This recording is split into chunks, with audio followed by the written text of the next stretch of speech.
Blog Talk Radio. Chiamo apura kandu apura kaitnu neye akanfo nanasom da medinde o jirapo kwesi ranehem pata akan akwamumain amaruka etifi mu o jirapo ujiramain mu. That means greeting to all apura kaiti people, meaning African black people. Today is Akanfo Nanasom Day, ancient authentic Akan Ancestral Religion Day. My name is Ojirapo Kwesi Ranehem Pata Akan, Ojirapo of the Akwamu Nation in North America within Ojiramai, the purified nation, Apuraikani people in the Western Hemisphere. Yet I say we thank you for tuning in to the broadcast once again. We've opened up the chat room. We're opening up the chat room rather. If you would like to interact in the chat room, you must log in with a username to interact in the chat room. If you don't have a username in Blog Talk, you can create one quickly so that you can interact in the chat room, post questions and or comments. If you are on the phone line and you have a question or a comment on the phone line, just hit the number 1 so that we can see that your hand is raised, and then we can connect with you on the phone line. For the individuals who are new to our broadcast, we have 3 broadcasts on a weekly basis. We have Akanfo Nanasom, ancient authentic Akan Ancestral Religion, on Joda Monday nights, where we deal specifically with the Akan expression of ancestral religion. There's misinformation being propagated regarding Akan culture, Akan philosophy, Akan religion, Akan ritual practices, and so forth, promoted by misinformed individuals in the Western Hemisphere, as well as infected individuals on the continent of Afuraikai. That means individuals who have been involved, of course, in their ancestral culture for generations on the continent, but however they have been infected with Christianity, Islam, white culture, and so forth over the past couple of hundred years, and they have woven those perverse infections into the practice of their culture. And therefore, on the outside, they appear to be traditional, but in reality, they've been infected, and they are passing on an infected misunderstanding of culture.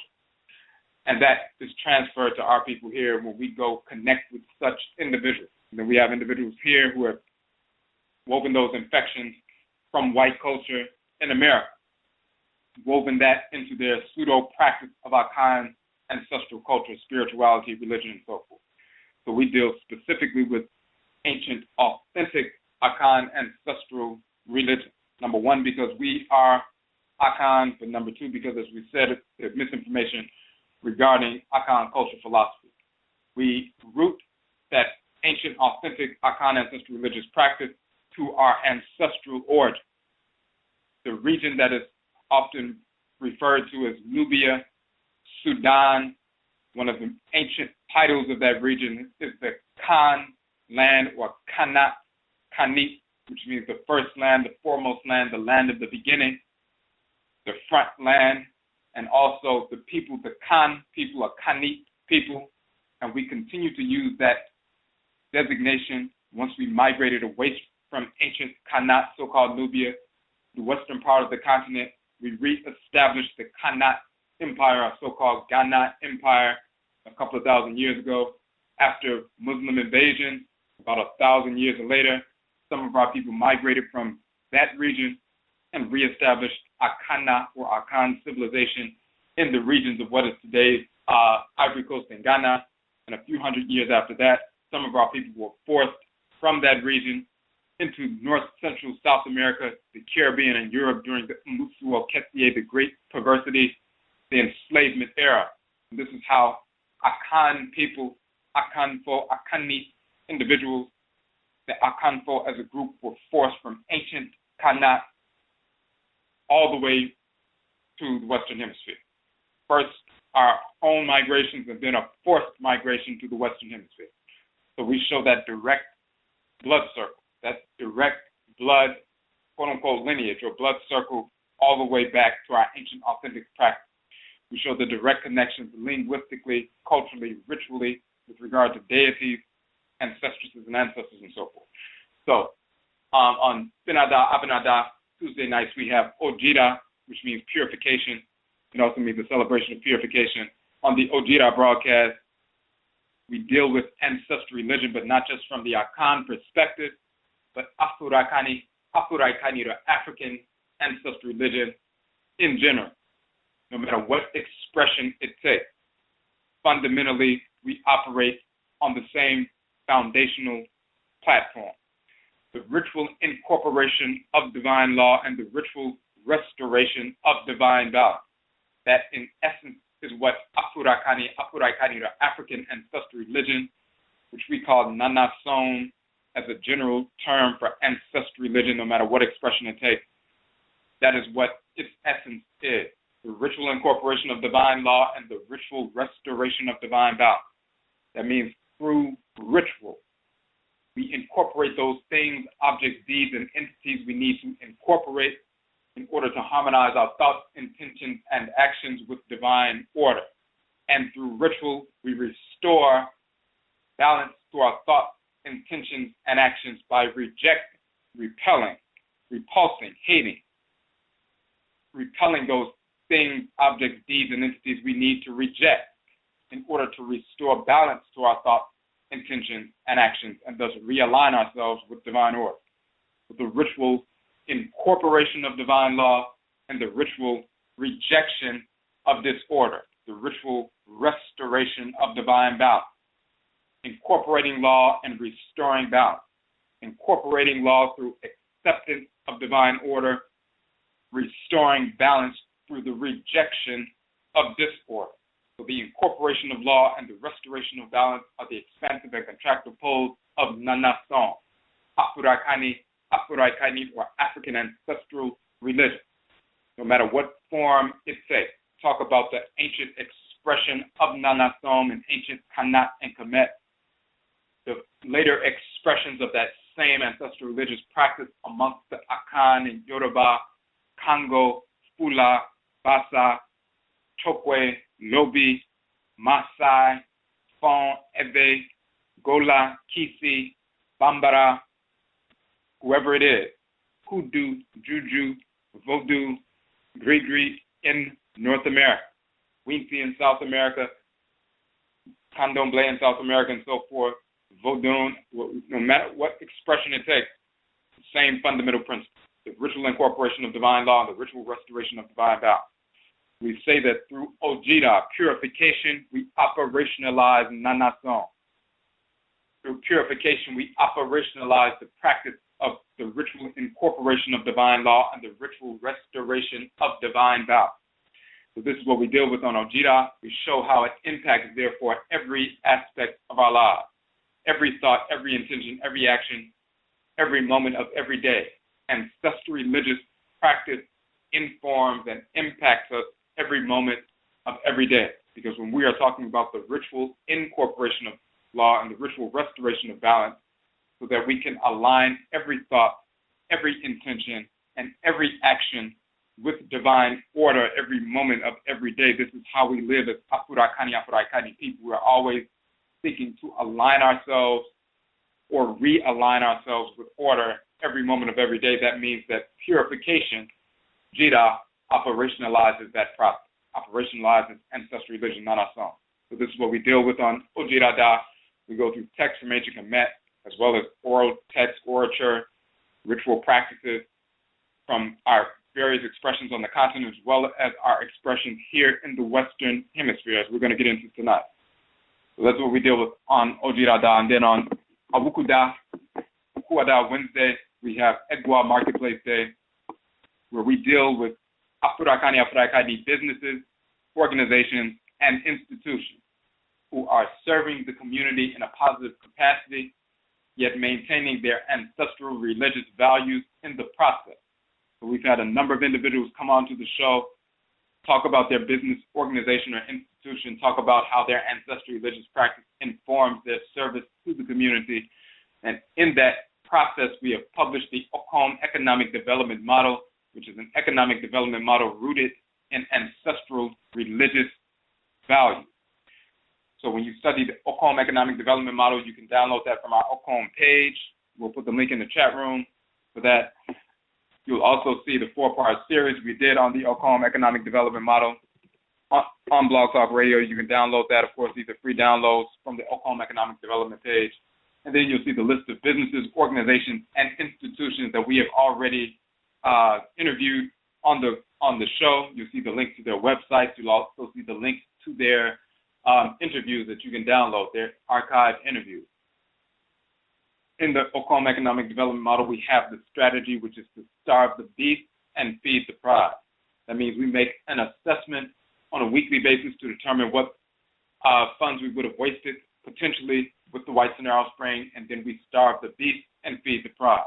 We reallocate those funds away from those white businesses and direct them to the business organization or institution of the week. We are targeting one Afuraikani business organization or institution per week for 52 weeks, and we began that process as an Oman, as a community back in February. So we are well within that process. When you starve the beast and feed the pride, when you take the $10 you would have wasted at Walmart or wasted at Target or wasted at McDonald's, Burger King, CVS, Starbucks, or whatever, and you starve the beast, that white beast, and feed the pride, then you reallocate funds away from them to one of our people. When 1,000 of our people engage that process, that's a $10,000 infusion of capital into a business organization or institution within our community, amongst our people. We target one per week for optimal capital infusion. So that $10,000 in the course of 1 week that a business can receive, will allow that business to remain open, to expand their products and services to us as a community, to hire people within our community, our people, so that they can have employment, so that they can serve the community at a greater capacity and also serve their own families and so forth. So it's a win-win situation. If we do not engage that process, then by default, we are leaving that $10,000+ in the hands of our absolute enemies, the whites and their offspring, whether it's white Europeans, white Americans, white Asians, white Hindus, white pseudo-Native Americans, white Arabs, white Asians, no matter who it is. We are financing our own oppression when we leave the hundreds of billions of dollars that we waste with them in their hands instead of redirecting those funds directly to our people. We have to make that choice. They say it's about 2 million black people who are unemployed. There are about 1.9 million black businesses. If every black business hired one person, the unemployment issue will be resolved instantly. We have the capacity to do that, engage in that process. We spend over $1 trillion. We spend at least $950 billion plus with the white Sonaro Spring, 95+%, and the only 5% left we spend with our own business. We can simply take those funds away from our enemies, starve the beast and feed the pride, let their businesses shut down, and direct those billions to black businesses so they can expand and provide every product and every service that the white business has been negatively and perversely providing to our people. So we have that capacity. So this is what we do on Egua Marketplace there. So we're going to put some links in the chat room. The first link is the article we're going to deal with first. The article KANKYE. And that's the first one, the Akan origin of the term Conjure as Hoodoo. And we'll also place a link real quick.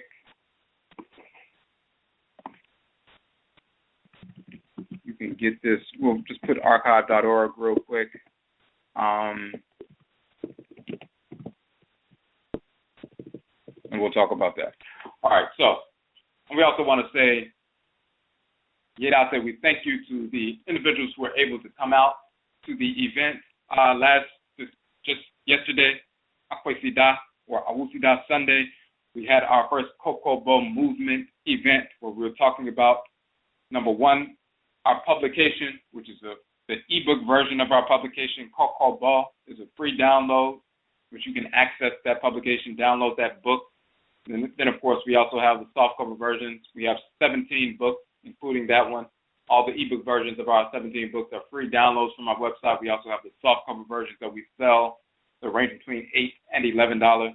But the Kokobo movement, eradicating dissexuality, homosexuality from the Afurakaini community through ancestral religion. So we had that event yesterday here in Washington, D.C. Yerase to those individuals who came out and supported the event. We gave away free copies of our books, and then people also purchased books as well and interacted and networked and so forth. It was a great exchange of information, and we know that, people were able to go out, leave that event, and impact other people. The Kokobo Movement event, we will be having those presentations in different cities, talking about, number one, our publication, which we endeavor to give out a free copy of that softcover book to everyone who attends our event. When we go to a different city, we do a presentation. Number one, we never charge an admissions fee when we have an event. No matter what city we're in, our events are always free. And of course, they're open to Afurakani, or African Black people only. And once you come to this free event, you get this information, and we also give away a free copy of one of our books to everyone who attends the event. Even if you don't have any funds to purchase the book, you still leave with a copy of the book that we are presenting on. So we were able to give away free books this weekend as well because of the support of the community. So we've given away over 550 plus books, at different presentations in different cities and so forth, and we are going to continue that effort. The Kokobo movement is a movement to eradicate dissexuality. So that book specifically is talking about the divine prohibition against dissexuality is found in the text of Ancient Kemet, but also clearing up other texts that the Whites and Offspring seek to promote as texts that support dissexuality, homosexuality in Ancient Kemet, which of course they do not. The Whites and Offspring have lied about these texts, have deliberately mistranslated 2 or 3 words or a phrase, and we give the proper translation and the proof showing that we have never accepted this sexuality. There's a divine prohibition, not just in Ancient Kemet, just period, in our culture, because it's out of harmony with divine order. We do have the capacity to overcome all obstacles. That includes when people have been suffered from trauma, suffer from child molestation, rape, torture, all kinds of abuse throughout the course of their lives. When they go and connect with their Nananom Nsamanfo, their spiritually cultivated ancestresses and ancestors, and repel the negative, discarnate relatives and non-relative spirits who have been pressuring them and trying to urge them towards someone of the same sex ever since they were a child or older. Once you repel those perverse entities, then those pseudo-desires are eliminated overnight in a nanosecond because they were never yours in the first place. It's no different than somebody standing in front of you and whispering in your ear, go towards the person of the same sex, and they keep saying it over and over again, and then they walk up to you and push you towards somebody. Well, you know what they're doing because they're talking to you and pushing you. But when you have someone like that who dies, makes their transition, and they're still a perverse spirit, and they seek to influence you in the same manner, then these unseen entities are communicating directly with you, trying to whisper that in your ear, trying to push you energetically towards someone of the same sex, and you will assume that those pushes and prods and ideas that you are hearing might be coming from you, and in reality, they never were. So when people embrace their own ancestral religion, they can overcome dissexuality, homosexuality instantaneously and permanently. It's pure because it was never part of them in the first place. The Whites and Offspring don't want us to understand that, but of course, we're showing the real truth. So that's part of that Kokobo movement. So we had that first event, and we will have that presentation in different cities, giving away free copies of the book. And we have the Kokobo movement GoFundMe campaign so that we can print out the softcover version of the Kokobo book and give them away free at every event that we go to. Give them away. We want to give away thousands of copies so that every Black person has a copy of that publication in their hand for free. ebook version of the book we have already made free and available for free on our website. And of course, that is permanent. The same is true with the other 16 books that we have published. Every Black person on earth who can access the internet can download all 17 of our books for free. And that's always permanent.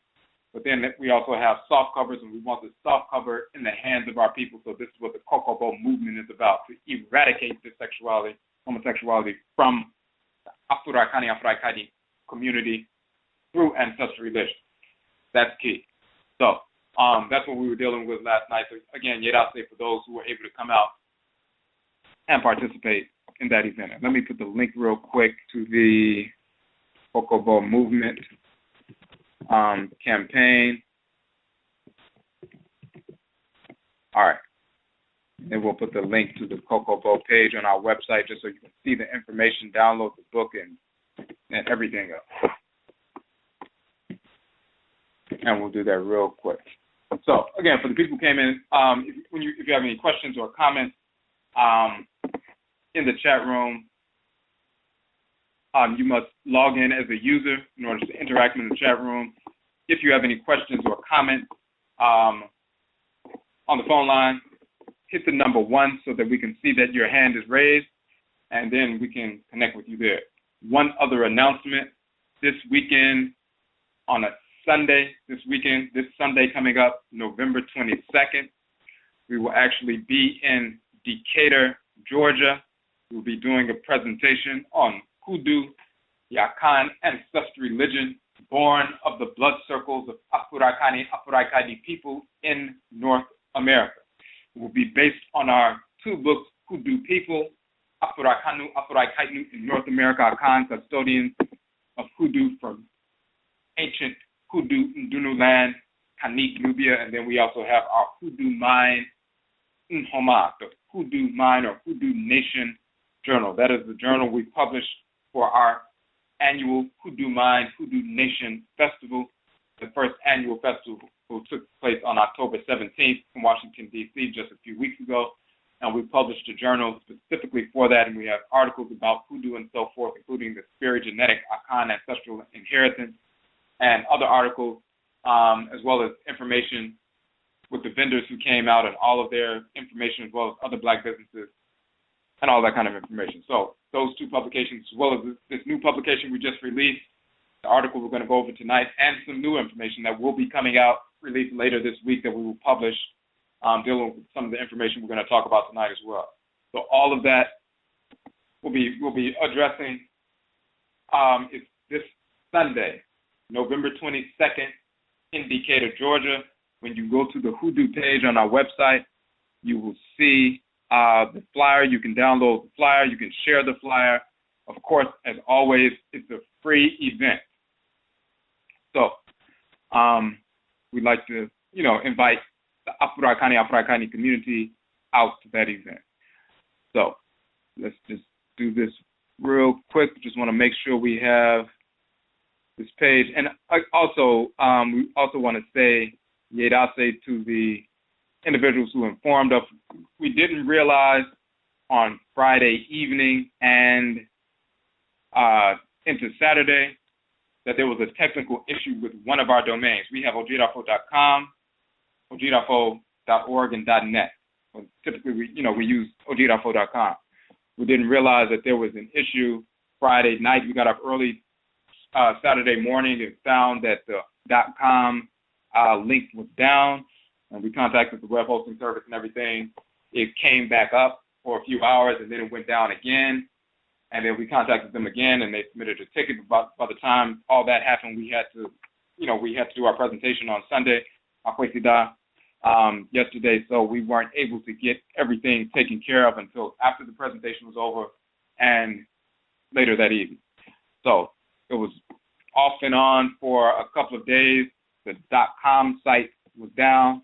So, I'll say for those who informed us, and just remember, anytime there's ever a time that the site is down, then you can also always go to the .org site or the .net site. So we just want to pull up. Give me 1 second. We just have one more thing to make sure we have on the Kokobo movement site. You want to make sure it's there correctly.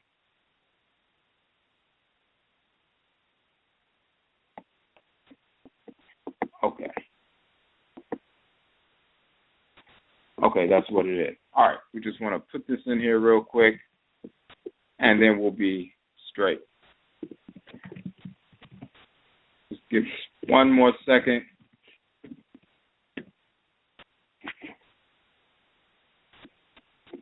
And it looks like that's done. All right. Okay, so we're going to get to the Kankye article. And this particular article that we just released a couple of days ago over the weekend, and some of you, again, you may not have received it right away because when we sent it out, and of course we sent it out to our different networks and so forth, because the .com link was down, we had to change it to .org for a minute so that people could actually download the article. But we're going to go through this information, which is very important. So, in our publication, as we say, Hoodoo People, in North America, Akan custodians of Hoodoo from ancient Hoodoo, Ndu land, Kanit, Nubia.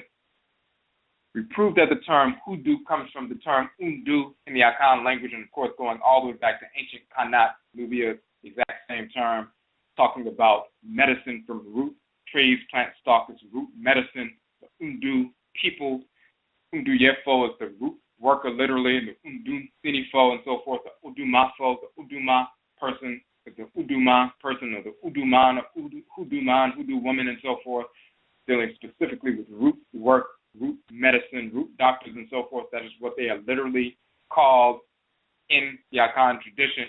And it also means, Ndu also means to call down the spirit, to invoke or evoke a spirit, to conjure, and so forth. So when we talk about Hoodoo, and what does Hoodoo mean, and what does Conjure mean, what is our ancestral religion in North America, we say, well, we practice Hoodoo or we practice Conjure.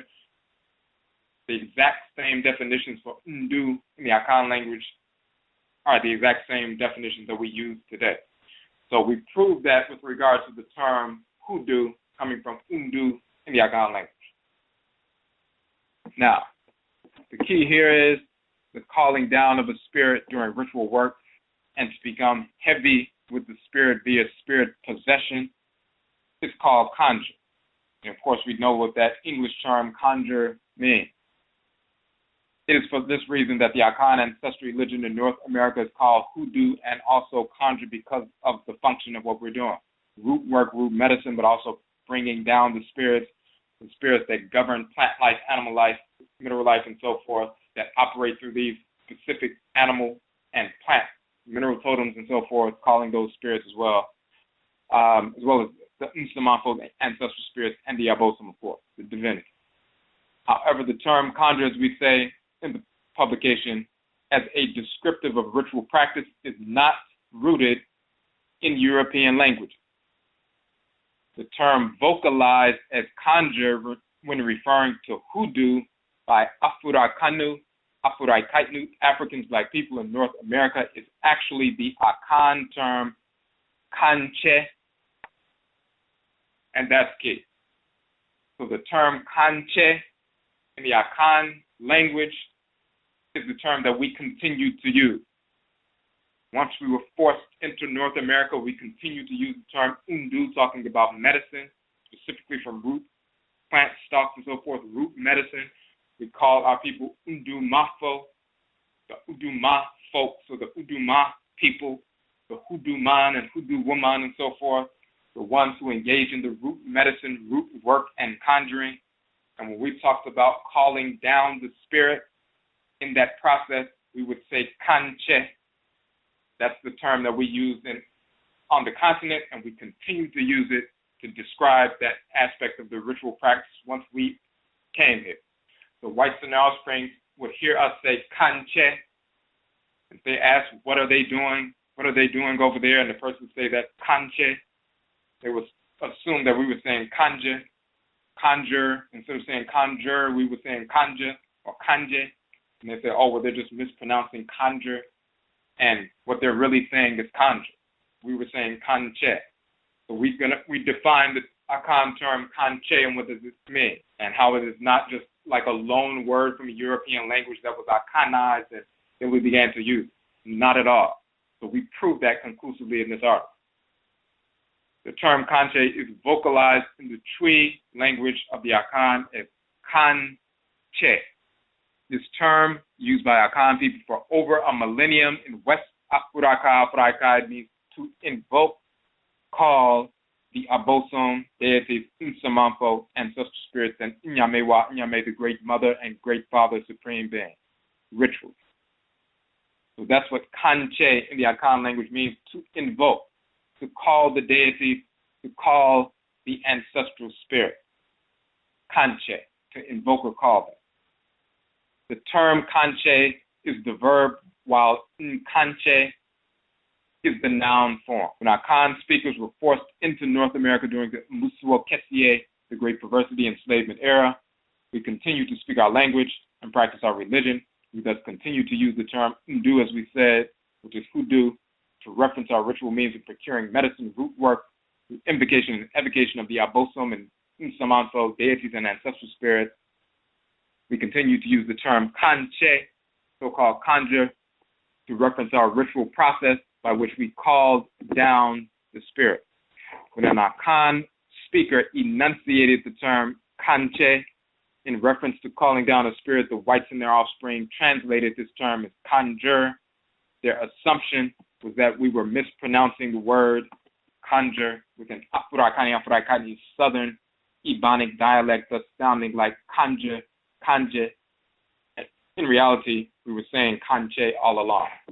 So, of course, if you look, for example, if someone says picture with the R fully enunciated, picture or scripture and so forth, posture, if we're speaking English the way the whites and their offspring speak English without our Ebonic dialect, then that's how it sounds.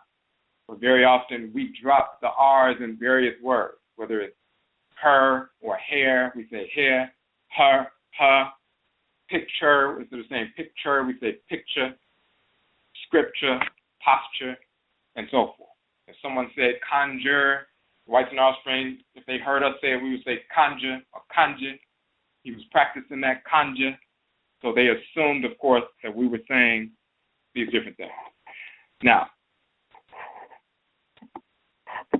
what we're going to do is if you go down to page 2, an excerpt from the Asante Fanti Dictionary, first published in 12,881, so-called Gregorian calendar, 1881.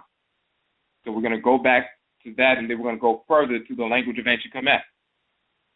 But this excerpt from a dictionary in the Akan language, published in Ghana in the so-called 1800s. Kankye, to pray, rehearse, or speak a prayer, to invoke or call upon the quote-unquote fetish. Then we have Kankye, prayer, invocation. That's the noun form. Kankye is the verb form. Kankye is the noun form. Kankye also means to make a sign with straight or curved lines on a level surface. You see in the brackets it says obsolete. So even by 1881, that was becoming obsolete. That term, Kankye, to make a sign with straight or curved lines on a level surface. Kankye, also a mark made by a stroke or a line. So the verb descriptive of the term Kankye, to pray, to invoke, or call upon the dead. And of course, they use the term fetish trying to be derogatory. We're talking about the Abosom. And in the entry in the dictionary, they have the Tree language where the informant who was speaking Tree gave them the context within which that terminology was used. So, and they use the term Abosom. It's also talking about descriptive of making marks or lines. Kankye, this is part of the ritual process wherein sacred symbols are drawn to invoke and evoke the Abosom and Nsamanfo, to quote-unquote draw, literally, them down. These symbols are included in the Adinkra symbol corpus of Akan culture and are similar to Veves used in Vodun. So when you see Adinkra symbols, which we've talked about on numerous occasions on our broadcast, we're not just using symbols that just look nice, but these symbols are used ritually. They are used on shrines of the Abosom, shrines of the Nananom Nsamanfo. They are used as matrices, Nsamanfo or ancestral shrines, the Abosom deity shrines in miniature. Drawing these symbols out, the geometric form of these symbols radiates a specific configuration of energy that is in alignment and in harmony with specific Abosom and specific Nananom Nsamanfo ancestresses and ancestors, and therefore it becomes like a welcome mat for them and draws their energy to that space where they were drawn out. So when we talk about Kankye, to invoke the Abosom, to evoke the ancestral spirits through ritual prayer, but also to drawing these lines, these sacred lines and so forth, drawing these sacred geometric patterns to draw the Abosom and Nsamanfo down. Now we get into the construction of Kankye, because some Negroes will try to say that it's just a loan word from European language, which of course is not. Of course, the whites and their offspring have no knowledge. Now, until we publish this article proving that the term Kankye, or quote-unquote conjure, that is associated with hoodoo is actually the Akan term Kankye, until we published this past week, none of the whites in their offspring had this information, and none of our people who have been writing about this had this information. So we're the first to publish this information. So let's go further and break down the term. It's the construction of the term Kankye are the two words Kan, with the A is nasal, Kan, and the term Che. The term Kan in the Tree Akan language means to emit a sound, speak, say, tell, spelled K-A. With the nasal A, it's Kan. Instead of Ka, it's Kan.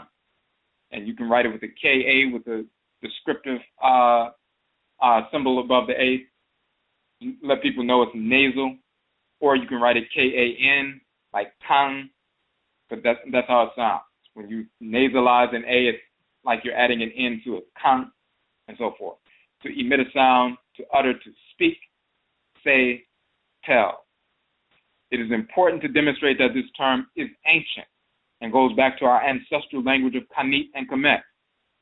We thus have the ancient term Ka, meaning to speak, say, tell in the Medutu, the hieroglyphs.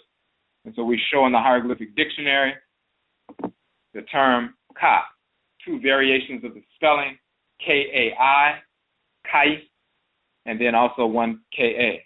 The reason why you have the E at the end, the E sound at the end, in this rendering with regard to the Medutu, because that E sound is indicating that it's a nasal A. So it can be spelled Kai, which is Kang, or sometimes we're also in the Medutu to spell with the symbol for the Ka sound and the symbol for the A sound, Ka. What does Kai or Ka mean in ancient Kemet? To think, to speak, to repeat, to say, to call out, to tell out. So just as Ka means to speak, to say, to tell, to utter, to emit a sound, in Akan language, in ancient Kemet, we compare the dictionary Ka, to speak, to say, to tell, to call out, and so forth. So, of course, that proves it's an ancient word. We also have the term Ka in the Akan language, to surrender oneself to a divinity, an Abosom. Of course, in this dictionary, they say to a fetish or a patron spirit. But to surrender oneself, we're talking about ritual practice now, through invocation, ritual invocation, Ka, to speak, to say, to tell, to utter, to emit a sound. Ritual prayer, ritual invocation. It also means to surrender oneself to the deity, to the Abosom or the patron spirit. Now, that's key, because we also have the term Ka in ancient Kemet, and Kayat, of course, the feminine, meaning the soul, the divine consciousness, the divinity dwelling in the head region of Afurakani people, and our people only. The deity in your head region, your personal divinity that guides you towards every thought, intention, and action to be harmonized with divine order. Ka, soul, divine consciousness. That is also Ka or Kara in the Akan language, which is the soul, the divine consciousness. The Ka is also associated with the Ba and the Bayat, the divine living energy of the spirit body. So when you see the human-headed bird, the little Ba bird, with the wings and so forth, that's the divine living energy circulating within your spirit body. And you have the divine living energy, the Ba, Bayat for females, Ba for males, and then you have the Ka, the soul, the divine consciousness, like the spirit's brain. So you have the divine living energy circulating through your spirit body, like the oxygen-carrying blood circulating through your physical body. And then you have the Ka. The Ka is the spirit's brain, just like the physical brain that regulates order in the body. So you have the power and you have the consciousness. The Ka is associated with the Ba. So we show Ka associated with Ba in ancient Kemet and the hieroglyphs still in that, the Medusa. We have the title, the Hem Ka, one who is a servant of the Ka, a title of priesthood, priestesshood, Hem Ka, Hemet Ka. The Hem Ka is one who surrenders to or serves the divinity. This is why Ka, the other definition in the Akan language, to surrender oneself to a divinity or patron spirit. The Hem Ka, the servant of the Ka, is in ancient Kemet, and Kanate is the one who surrenders to or serves the divinity. The term Ka and the term Kankye is thus not only phonetically identical to the term as written in our ancestral language of Kemet, but also has a cosmological foundation dealing with invocation and service, which is unchanged over thousands of years. And we say, of course, note that the A in the term Ka, to speak, to pray, is nasalized, so it is therefore Kan, is just spelled with an indicator over the A to denote the nasalization, as we said, or simply spelled K-A-N, Kan. That's why when it's spelled in the orthography, you'll see it spelled K-A-N-K-Y-E, Kankye, because it's Kan, K-A with the nasal, and then Che. Now we get to the Che. The K-Y letter combination in Akan sounds like the Ch sound, like the CH combination in English, which can be Ch, as in check or change, but it can also be Ka, as in character or chrome or chronology. In this particular instance, it's the Ch sound, so it's Chen, and that E is nasal as well. What does Chen, the second part of the word, mean in the Akan language? To become clear, visible, to appear, to come to life, to come or bring forth, to obtain or impart subsistence. So, when they're talking about the day breaks, or when we say ma achen, when you greet someone in the morning, ma achen, ma means to give, achen means dawning, the appearance of light, to come forth, to become clear, to become visible. When it's dark outside and it starts to become visible as it's rising, it's becoming clear, becoming visible. There is a coming forth. There's a dawn. So we say, ma chen, I give you, or me ma wo a chen, which is the full sentence. Me means I, ma, give, wo, you, a chen, dawning or clearing. Me ma wo a chen. Sometimes people just say, ma chen, I bid you or give you dawning. Good morning, good clearing, good appearance, and so forth. Chen also means to become hard. And then you have a chen, which is the noun version, a salutation, a greeting, especially in the morning, as we just said, ma chen, but it's talking about, it's a salute, but it's talking about dawn. Then we have the reduplication of the term chen, which is chen, chen. It means to bind, to tie, to bind together, to gird, to girdle, to precipitate, to form a sediment, to thicken, to coalesce, to concrete, to congeal. So how do those definitions work together? As we can see, the term chen means a coming forth, to come forth into life, to appear. When we call, invoke the Abosom and Nsamanfo, the deities and ancestral spirits, ritually, they come forth. They appear. They come down and possess our people or manifest in their spirit form so that they can be seen. So whether they get inside the body of somebody and walk around and operate, dance, communicate, lay hands, heal, and so forth. They have come forth. We have called them Kan, and then they come forth or appear, Chen. That's an invocation that is quote-unquote conjure. They either possess or they manifest so people can see them clairvoyantly and see their radiant spirit body, energetic body. This is Kankye or Kanje, conjure in action. The related term Chen, meaning to become hard, references the concretization, manifestation of the spirit into the physical world. They can take up residence in the body of a person through possession. That's concretizing the spirit. They go from just being a spiritual entity operating now through a physical body. They have Chen come forth, but also Chen have to become hard, to thicken, to concretize, full in the flesh. So, through possession. But then they can also take up residence in a shrine, in a talisman, or an amulet. The immaterial spirit has now been concretized, housed in a physical vessel. We thus have the reduplication of the term che, meaning to bind, to form a sediment, to thicken, coalesce, concrete, congeal. The spirit comes into matter and becomes densified for the period of time that they are in matter. Ka is the call or invocation, ka, and then che, to come forth, to appear, to come to life, and so forth. Now, that's in the Akan language. Let's prove that this is a term that we've been using for thousands of years, because when you look in the language of ancient Kemet, look in the hieroglyphic dictionary, you have the term Chen. And what does that mean? To rise like the sun.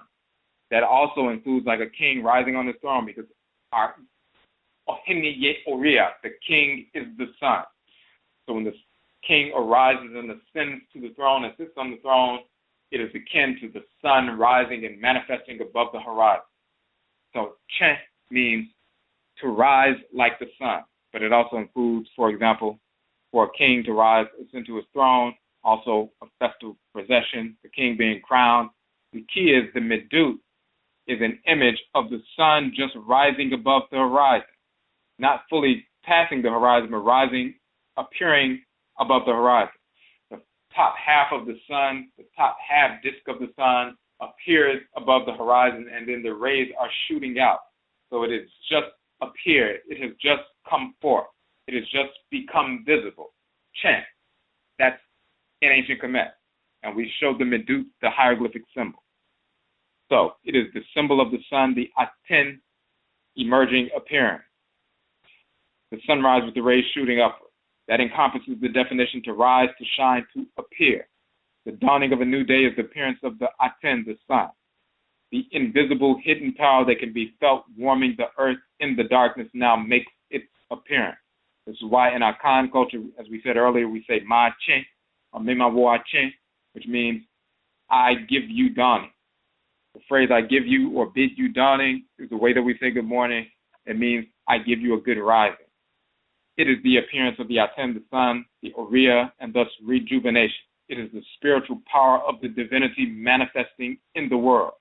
Once again, the term Che that Akan people use have been utilized, and Che in ancient Kemet, Che in Akan, Che in ancient Kemet. Same term, same meaning. Over thousands of years unchanged. And the cosmological foundation of it you can find in ancient Hanit and Kemet, because instead of just saying Chent means to come forth, to appear, coming forth to light, the sun rising as we say in Akan, but the exact same term in ancient Kemet, Chent, but then you have the actual symbol, the ideogram, the picture, the Ndu of the sun actually rising, just above the horizon, with the sun rays shooting out. That is the appearance. If it was the sun all the way up in the sky in the full disk, it's not just coming forth or appearing, it's already manifested. But if you're going to talk about what's coming forth, you show the first half of the sun emerging from the horizon. It's coming forth now. It's just appeared, and now the sun rays are shooting out. So we've been using these terms, Kan and Che, meaning the exact same thing for thousands of years up to this very moment.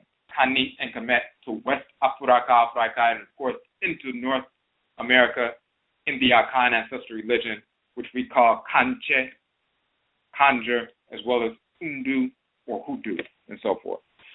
So, and as we say here on page 5, the term KANKYE is the calling, invoking through ritual prayer of the Abosom and Nsamanfo so that they can literally appear. Che. It is a ritual means by which we cause the Abosom and Nsamanfo to come forth. Che, for possession and communication. KANKYE. Now, this is the cosmological foundation of conjure, which is not a term that we learned from the whites and their offspring. The term KANKYE is a term we have used for thousands of years. Our Akan Ancestresses and Ancestors continue to utilize this term once forced upon the shores of North America when we invoke the Abosom and Nsamanfo for guidance in order to heal ourselves and kill our enemies. We were engaged in KANKYE. It is a term that we continue to use to this day, unchanged in sound and meaning. That's why we say Hoodoo and Conjure, Ndu and Kankye, properly define our ritual practice as Akan people in North America, an ancestrally inherited practice born of our spirit genetic blood circles, which can never be broken. So that is the piece there with KANKYE. And then we're going to get into the second piece, this second piece that we have not yet published, that we will release it later this week, getting into the notion of this term, talking about haint. And a lot of people are unaware of that. All right. So before we go on with that, we're going to look in the chat room. If you have a question or a comment in the chat room, you must log in as a user. You can't interact as a guest. You have to log in as a user. You can create a username and blog talk quickly in order to interact. If you have a question or a comment on the phone line, you can hit the number 1 so that we can see that your hand is raised. So we want to go through the chat room right quick before we move forward to make sure we didn't miss any comments. And one of the comments said, in regards to the Cocoa Ball event, it was a great session for the part we arrived at. Also, we got a chance to pick up some of the other Nhoma books as well. Made I say to Ojirafo for the event and opportunity to gather more tools to continue on the path to Echisign. So Yerase, we thank you for that comment and for coming out. That was one of the people who came out to the event.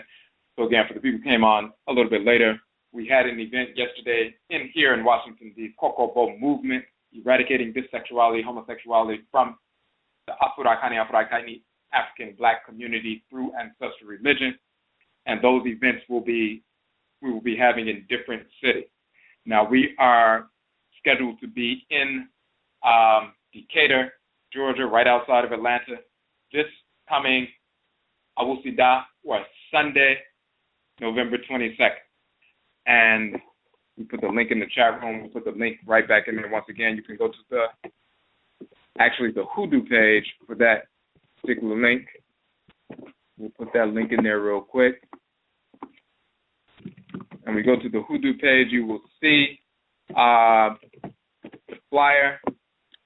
You'll actually see the flyer, but you can also download the flyer. You can download the ebook, the PDF version of the flyer.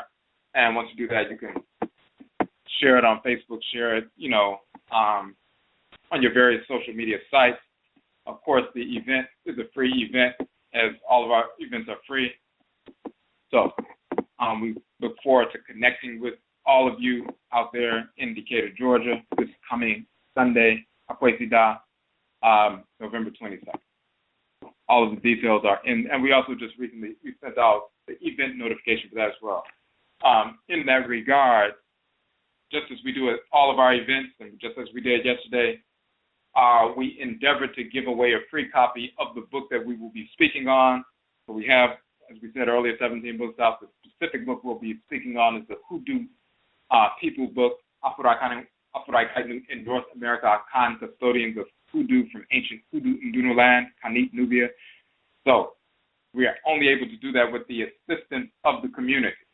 And because when people in the Oman community make purchases of our books, so sometimes people give donations, but any donation of $15 or more, you have the option of receiving one or more of our books. So anytime you make a purchase, that allows us to set aside a portion of those funds so we can print out, because we print our books in-house on our own printers in color. We do not contract that out. We do everything in-house. We do all of our publishing, editing, printing, distribution, and so forth in-house. So when you make those purchases of the books that you would like to have, or you like to, give a book to a friend or youth that you may be working with, or whatever it is, or give books for a birthday gift or something, people, a gift to people just so they want to get turned on to accurate information. When you engage that process, we can take a portion of those funds, then print out some additional books, and then over time we're able to accumulate some additional books, and then we can give those away for free to everyone who attends our event.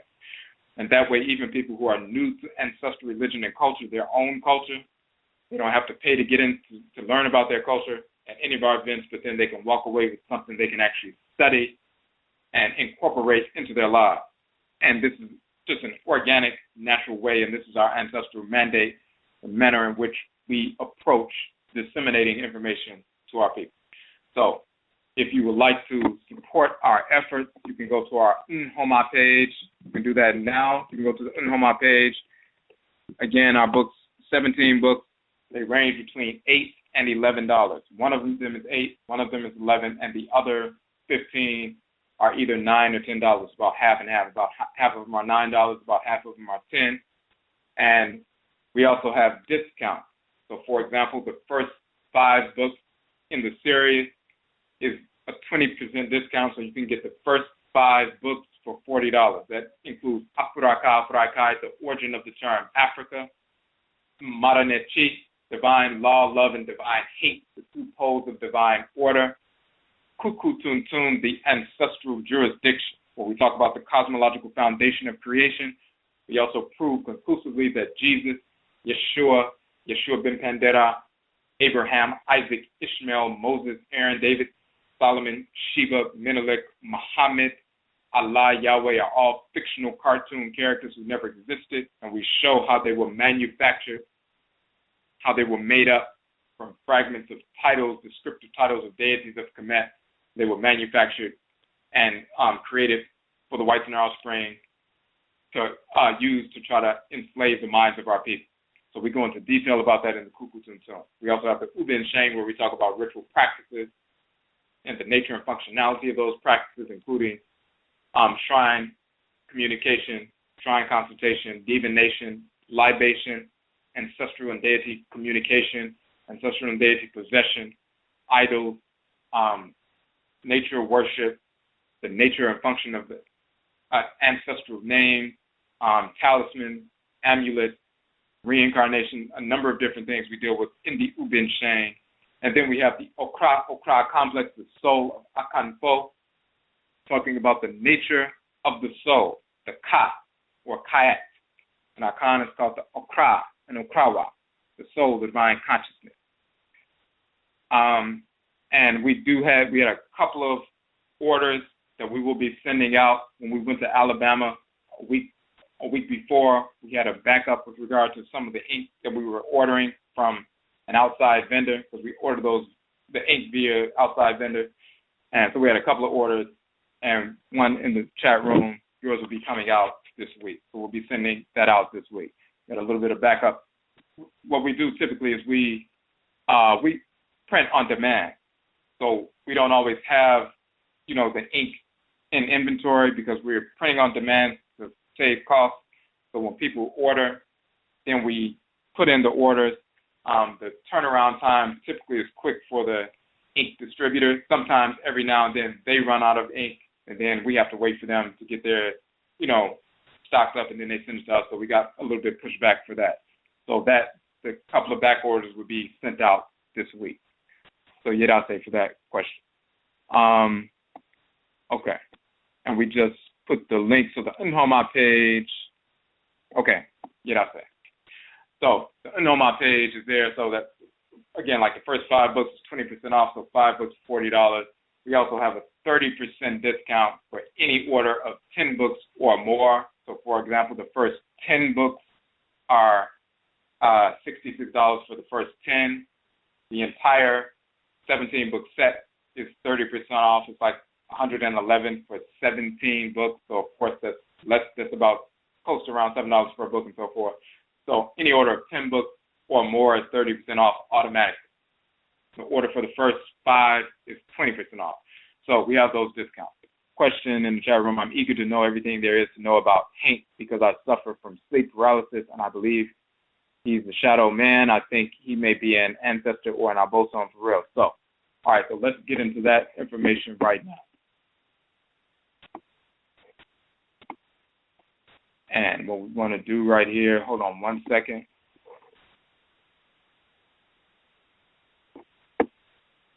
Okay. Now here's the key, and what we're going to do with regard to this, we're going to publish a document on the origin of the term Haint.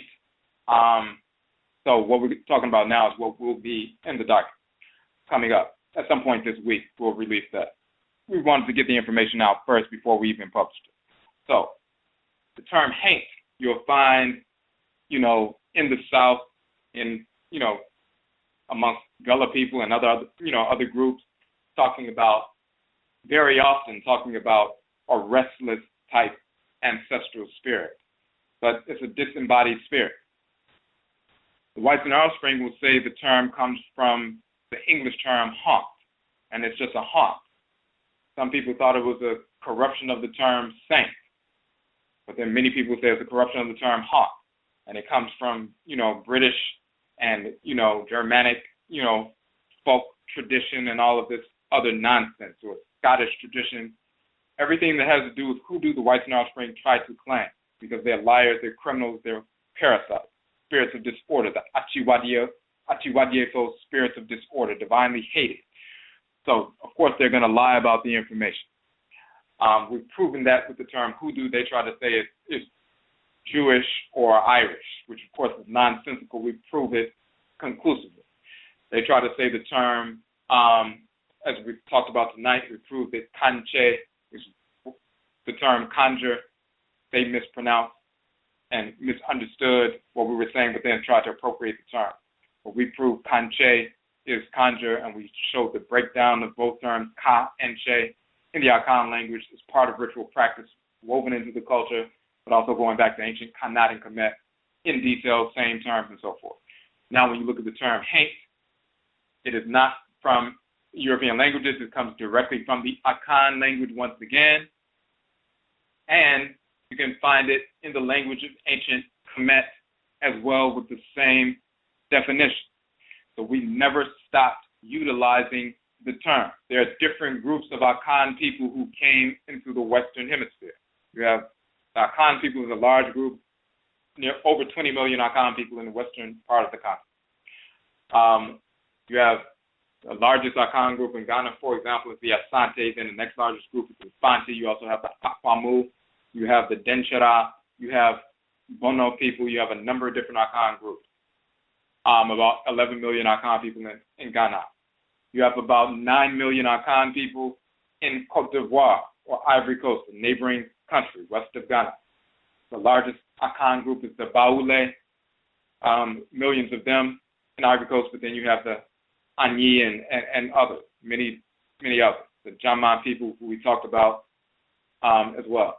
So, different groups of Akan people were forced into North America. For example, when you look in Suriname, in South America, the Akan tradition in South America still worship the Abosom. They still have Akradin soul names. They still speak a dialect of the tree language. They call the divinities Koromanti, the Koromanti spirits. Of course, Koromanti is a region in the Fanti region of Ghana. So Koromanti, they still use that term, and they call the spirits, the Akan spirits that they deal with, the Koromanti spirits. They still talk about Yao and Aku and everything else. So they refer to their tradition, the Akan tradition, there as Winti, W-I-N-T-I, Winti. That's how they reference the tradition. Just like in Jamaica, they reference the Akan tradition. The Maroons are dominated by Akan-speaking people, and they call the tradition popularly Obiya. Obiya comes from Obai in Akan, and of course Obai is very often misnomered witchcraft and so forth, but the Obiya practice, it was that powerful practice that we utilized to wage war against the whites and offspring, and the tradition became identified with that aspect of our ritual practice. Just like in North America, hoodoo is the title that we use. Of course, we talk about root medicine, root work, and everything else, but through Ndu, through root medicine, root work, we healed ourselves, but we also waged chemical and biological warfare against the whites and offspring to kill them, and the tradition became identified by that aspect of the practice as Ndu. But it also became identified as Kankye or Conjure, because we're conjuring spirits so that not only can we heal ourselves, but free ourselves from enslavement and kill the whites and offspring. So that the most powerful, expression of the tradition, if you are enslaved, is that aspect of the tradition that you utilize to free yourself. So it became identified in that way. So instead of just saying the Akan religion, we would say Ndu, Hoodoo, Kankye, quote unquote, Conjure. In Jamaica, they would say Obiya, because that was the aspect of the tradition that we were utilizing to free ourselves. In Suriname, they say Weemti. Now, some people think in Suriname that Weemti means windy or the wind, and the wind is, powerful and so forth, and they call the spirits the Weemti, the Weemti spirit. And they assume that etymology comes from the English term, the wind. In reality, it does not come from that. It comes from the Akan term, Quinti, Hwinti, Quinti. But Quinti has another variation. So when you look in the Asante dictionary that we quoted from earlier, the 1933 edition by J.G. Pistola, the original edition 1881, the revised edition 1933. You look at Quinti, it's also written Hinti, Hintin, and Hintin, and so forth. What does Quinti or Hinti in the Akan tradition mean? To rouse up, to stir up, to rouse, to awaken. So, I'm going to look at the dictionary real quick. So if you look on, I'll give the 1933 edition. If you look on page, specifically on page 176, Hinti means to excite, to rouse, to stir up. For example, Meba, Ahinti, me, my heart is stirred up, my anger has been roused or excited. Hinti, also pronounced Quinti, that HW Quinti became the Quinti amongst the Akan in Suriname. So they identified the spirit of the Abosom, the rousing up of those spirits, the conjuring up of those spirits. They focused that specific term that we use, Quinti, and because that's what they were doing, they basically identified the entire tradition based on the action of what they were doing. So instead of saying, we are the Akan and what we are engaged in and part of the Akan religion is the Winti aspect, they just said we're doing Quinti. And there's nothing wrong with that because they identify the tradition. Same thing with the Fon and Ebe tradition, because the names, the title for deities in Fon and Ebe is Vodou, and they call the tradition the Vodun tradition. Some people will say the Yoruba tradition is the Orisha tradition. Some people will say the Akan tradition is the Abosom tradition, and that's all true as well. So they identified it as Quinti, the root Quinti, also pronounced Hinti, fight to rouse up, and this is what they're doing to invoke these Abosom, evoke these Nsamanfo. That same terminology, Hinti, is where we get Hinti or Haint, and later Haint. And Haint is not from haunt, it's Haint. Now, why do they say the Haint is a spirit that is restless, it's irritable, it's mobile and so forth? It's roused up or excited. As you saw the definition here, he roused up or excited my anger, excited my heart, roused up my heart, roused up my anger, and so forth. A spirit that makes their transition and they're not settled and so forth. They're still a fiery kind of roused up spirit. They're not cool and peaceful and relaxed and chilling. They're fired up, roused up. So we can identify certain spirits like that. in a traditional sense, for certain people, if they died a violent death or they felt like they were taken before that time, they're still roused up, they're still angry, they may cause some problems, they're still irritable, and people can see that spirit and they're still kind of angry, and they may affect people in the family and so forth. Just like the brother was saying, a spirit, quote-unquote, witch or a spirit riding someone, sleep paralysis, in hoodoo and other ancestral traditions, we would say when somebody goes through sleep paralysis, sometimes it has to do with, conditioning that you are focused on as you're going to sleep that you're taking in, and you're having certain, those things are being brought back up because your spirit is interacting in the spirit realm. But sometimes it is a discarnate spirit, quote-unquote, riding the person, and they're trying to control the person. They know you're more vulnerable when you're asleep, so they try to control the individual. And typically the only time, and we talked about this when we were doing our broadcast on the Abosom Ajwa, when we were talking about funerals and so forth, the opening of the mouth and eyes ceremony in ancient Kemet. That has to do specifically with this notion of sleep paralysis or witch riding you in the hoodoo tradition. When you look at the text and it's talking about, give to me my mouth so that I can speak with it. Give to me my eyes so I can open them, so I can see the divinity, so I can open my mouth, so I can speak to them, so I can invoke them, so that I can have movement over my legs and movement over my arms, so that I can connect with the deities and overcome my enemies. Why are they saying that prayer, the opening of the mouth and eyes? So that they can invoke the deities and have movement, and they can move around and move their arms and legs. That happens in the after-death state, but it also happens in the spirit realm when we're alive, when we're going into the spirit realm in the sleep state. The sleep state is akin to the Adai, the after-death state, as we say in the Akan tradition. So when somebody goes through sleep paralysis, their body is laying in a dark room, no sound, no light, just like a body laying in its grave, no sound, no light. They can't move. And then the spirit gets on them. You try to move, you can't move. You try to move your arms, you can't move. You try to move your legs, you can't move. You try to open your mouth, you can't open your mouth. You try to yell, you can't yell. You try to open your eyes, you can't open your eyes. You're being controlled, struggling, sweating, and so forth. But then when you seek to invoke the Abosom, invoke the Nsamanfo, that's when the spirit releases itself because they can't handle that kind of invocation. Sometimes they let go, not because the person did any kind of invocation, but they just decide to let the person go. But sometimes when people actually engage in invocations, then they repel. The opening of the mouth and eyes deals with that during life, in the spirit, when you're engaged with, such negative spirits, but then in the after-death state, the exact same thing will take place. Somebody dies, the body is buried, that spirit making its transition to the ancestral realm, but on their way to the ancestral realm, there are other discarnate spirits hanging out who were not allowed into the ancestral community, and they will try to control you if you are not spiritually grounded, if you cannot repel them, if you're not connected to the Abosom.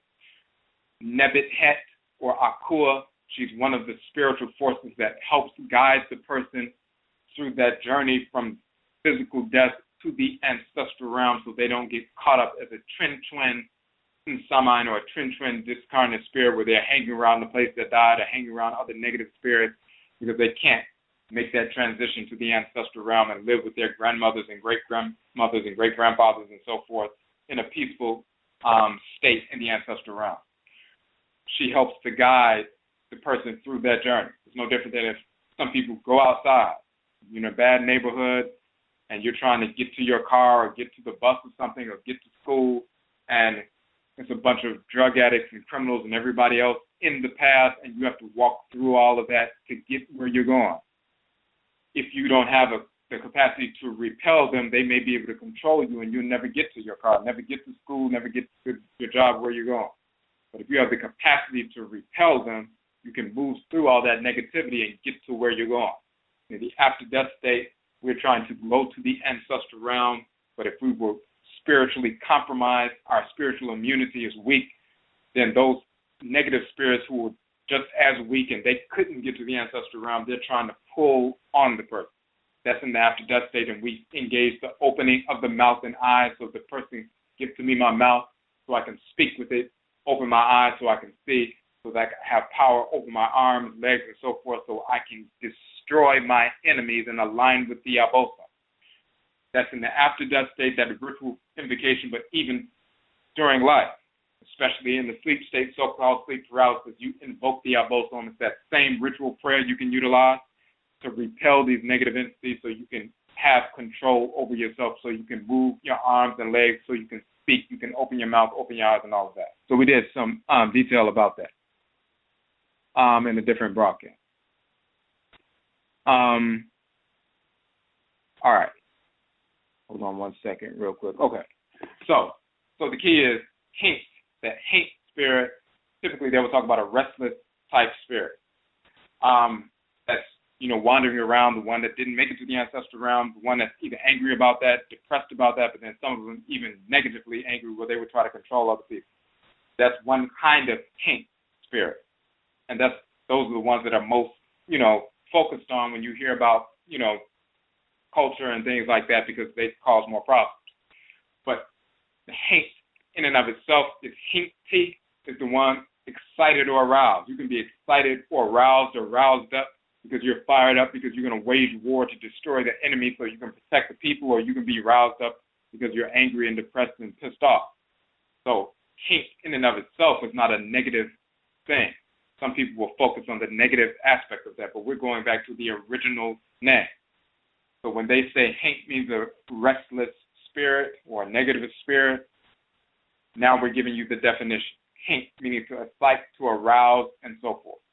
Now, that exact same term you find in the language of ancient Kemet. But let's first give a little bit more definition in the Akan language. So we talked about Hinti, which means, again, to excite, to rouse, to stir up. This is why the Akan in Suriname, who came over here, called the entire tradition Hinti or Quinti, meaning to arouse, to excite, and call the deities those who are roused up, those who are invoked, those who are excited, those who are empowered, and so forth. So we have a direct link to that. But then we have related terms. Hinta means to hide, to conceal, to be hidden, to be hid, to conceal. Hintawe, or expression of that, a hiding place, covert. Then you also have Hinti, to strike or knock the foot against, to hurt the foot by knocking against something. Hinti ball. Ball means stone, so the Hinti ball is the stone ball against which you stumble, a stumbling block, a stumbling stone, something that gets in your way, an obstacle, makes you stumble and so forth. You hurt yourself on it because you can't get beyond it, and so forth. The Hinti ball, all rooted in Hint. So stumbling block, and then of course we talked about to excite and to arouse. Now, so to hide, conceal, stumbling block, obstacle, and so forth that you can hurt yourself on if you're not careful, but then also to excite, to arouse, and so forth. Now, let's look in the language of ancient Kemet. And of course, some of those spirits that are restless, they become stumbling blocks for us because they're restless. They're trying to cause problems. The specific kind that are restless, because all of them are not. Some of them, they're hidden, concealed. You can't see where they're at and so forth, but they will cause you problems. And you go get a reading and so forth, and they'll tell you, well, this is the spirit doing this. They're hidden, concealed, hinta. They're a stumbling block, hinti ba. And they're excited, aroused, and so forth, roused up, hinti. All of that is connected cosmologically.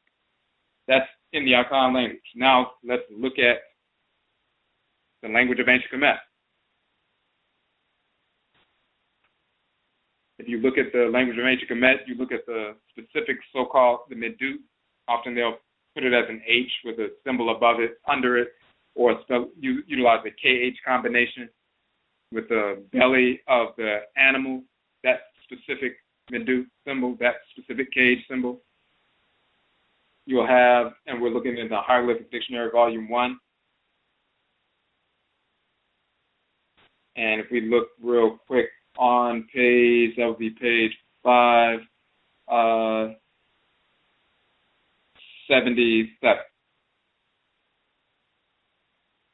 Chaint means a revolt, a disturbance, a rebellion, a calamity, disaster, storm, a disturbance, destruction, internal disturbance, to disturb, to revolt, to stir up, and so forth.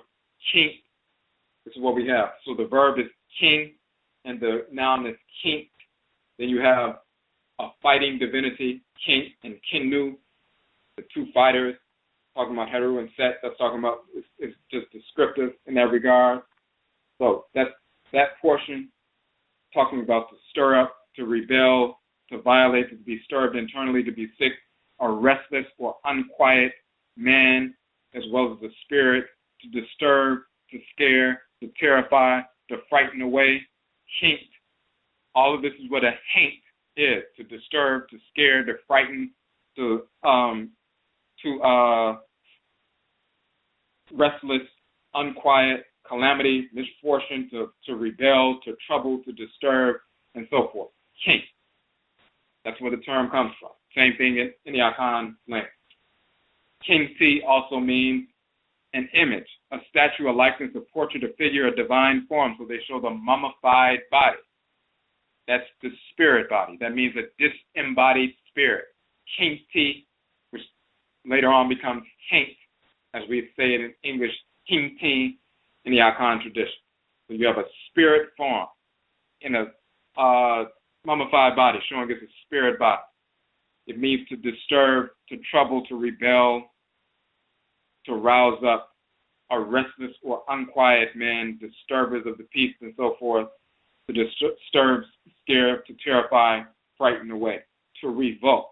So here's the thing: if you're upsetting the normal flow, and then that can be a negative sense when things are going well, and hint, meaning to disturb, to frighten away, to revolt, to rebel, to stir up things, rouse up things, and so forth. If everything is going well and balanced, you cause disturbances, that's a problem. So that's a negative hint, as in ancient Kemet, or hint, or hinting in Akan, talking about to rouse up. But if things are in a negative state already, we're enslaved. That's the status quo.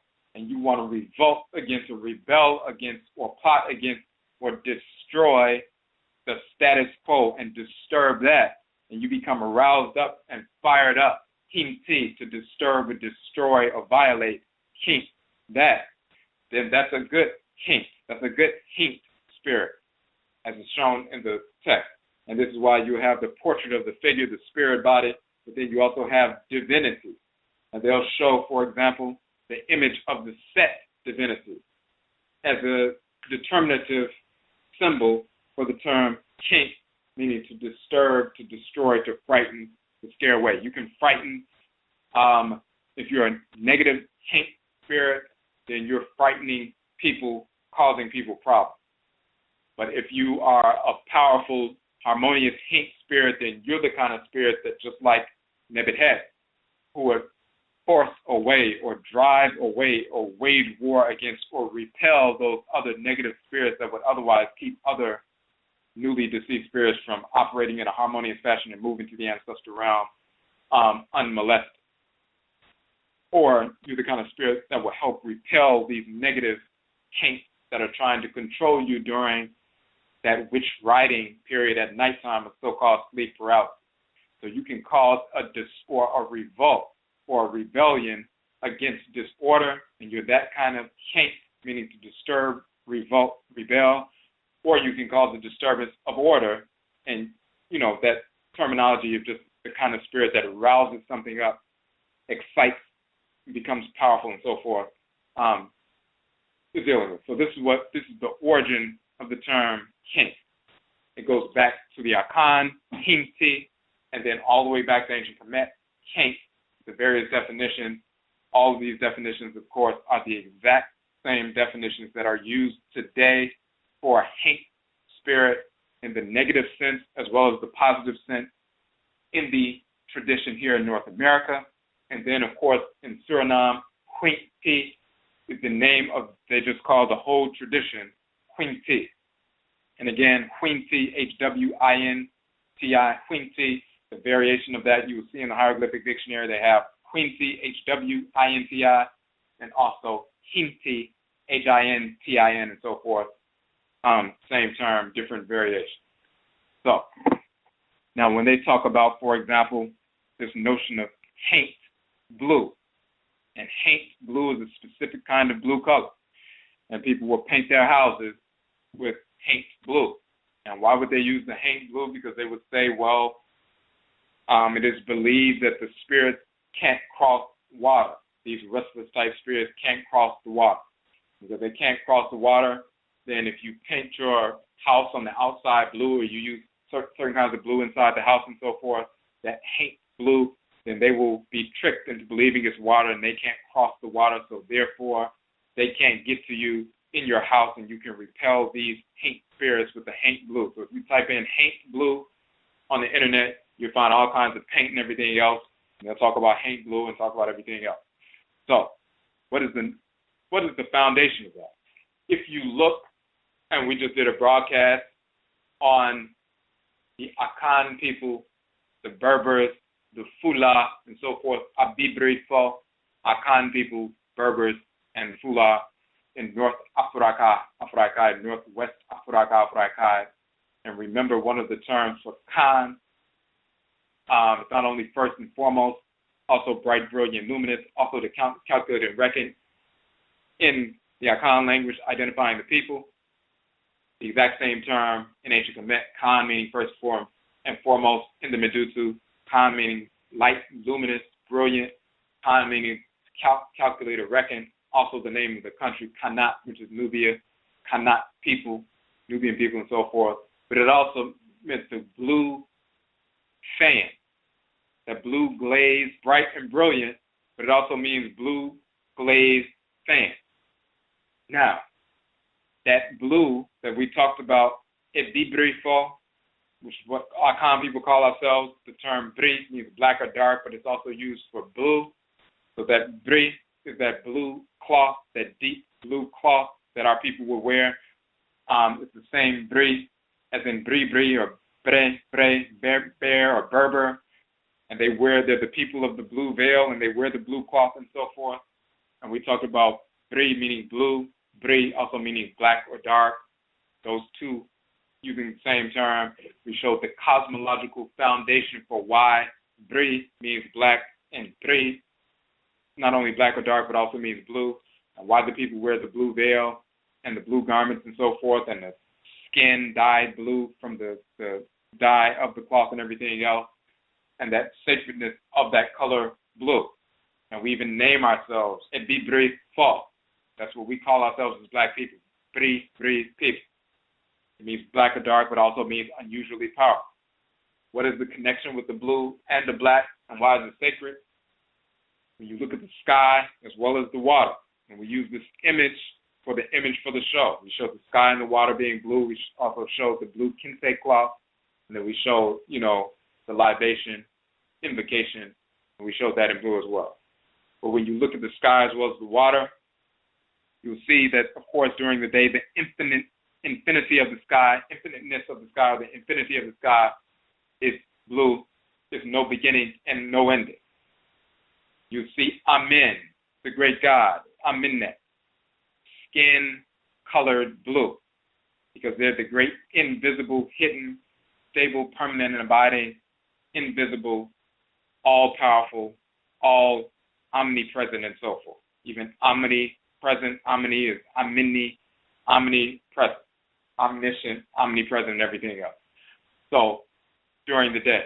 At nighttime, as the sun begins to set, that bri, that blue, merges into bri, blackness or darkness. So the sky as well as the water becomes an infinite expanse of black. It went from blueness to black. So you will see the skin of Amen sometimes painted black, because the black substance of space is the body of the Abosom, or the melanin of Amen and Amenet. And it manifests as bri, black at nighttime, and manifests as bri, blue, during the daytime. That is the union of black and blue. That's the union of the blue skin and the black skin of Amen and Amenet. And that's also the connection to the Akan people calling ourselves Ebibri folk, Ebibri folk, so Ebibri people, black people, dark people, and the Ebibri Shefo, those who are the dyers, D-Y-E-R-S, the dyers in the dark blue cloth, the Ebibri Tam, the Ntama, the cloth that is Ebibri dark or dark blue. So we are the ancient Ebibri people, or the Bribri people, Berber people. We're part of that group. We talk about the Tuareg and everything. We talk about the black ones, not the whites and offspring who invaded, polluted the blood circle. Now you have these Arab types walking around talking about their birth. These are criminal invaders, no different than white Arabs calling themselves Egyptians because they invaded the blood circle and polluted the blood circle for some of our people.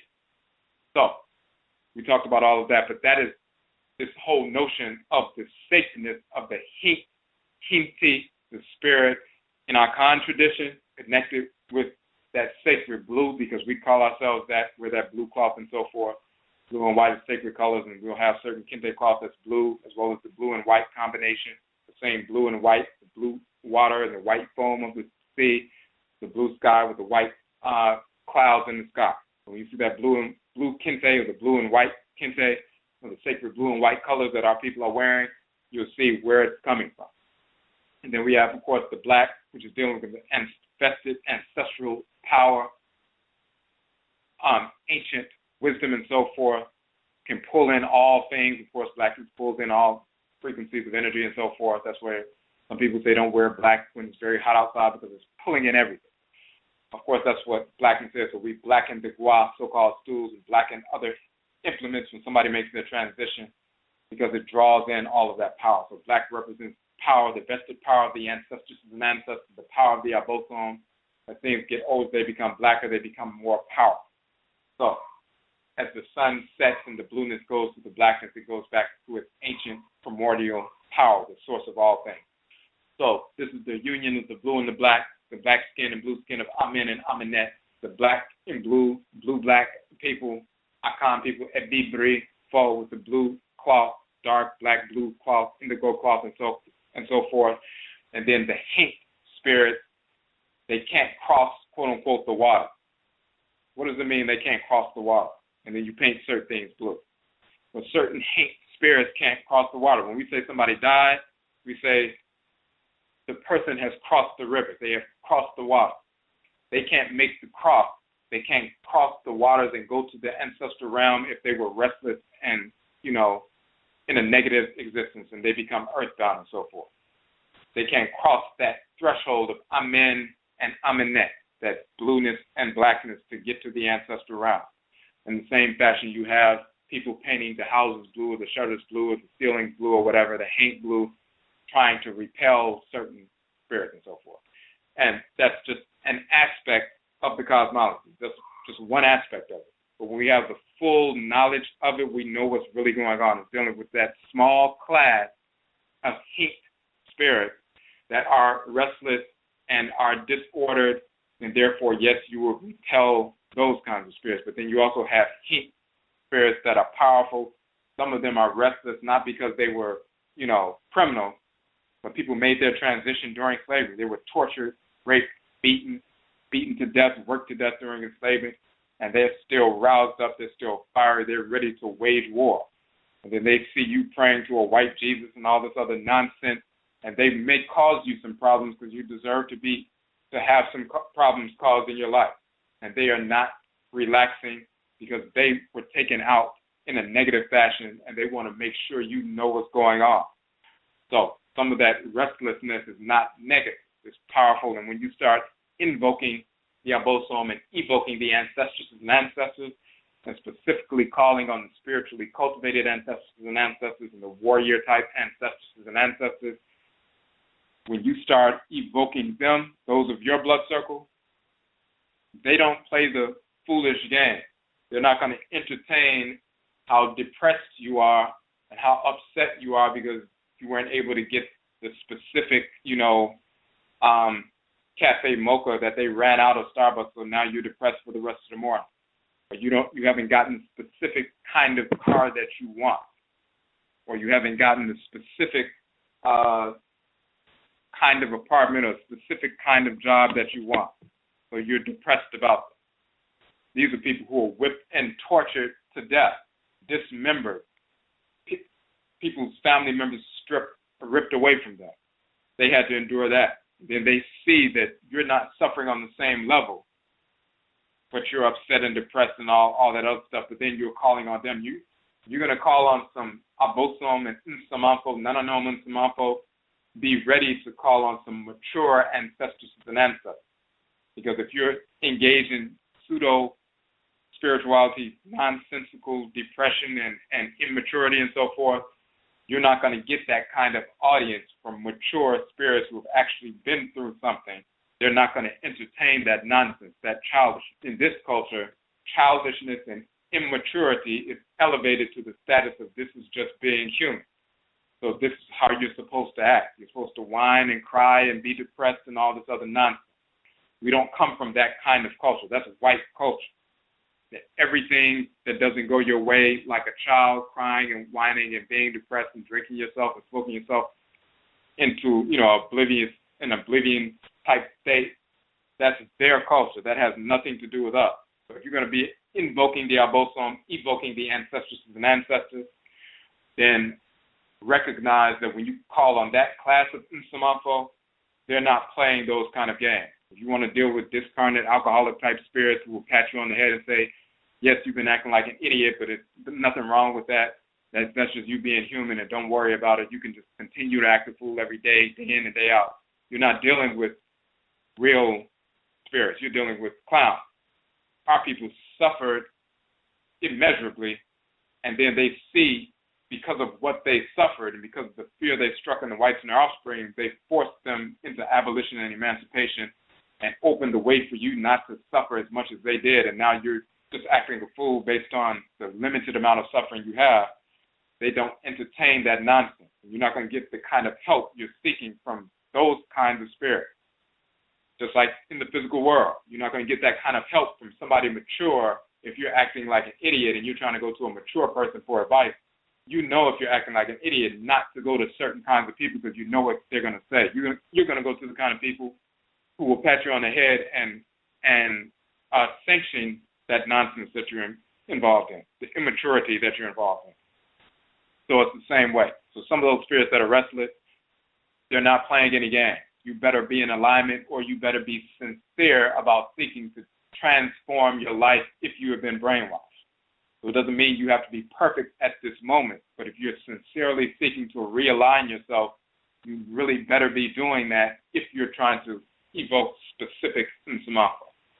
If you want to deal with the idiots and the criminals and the,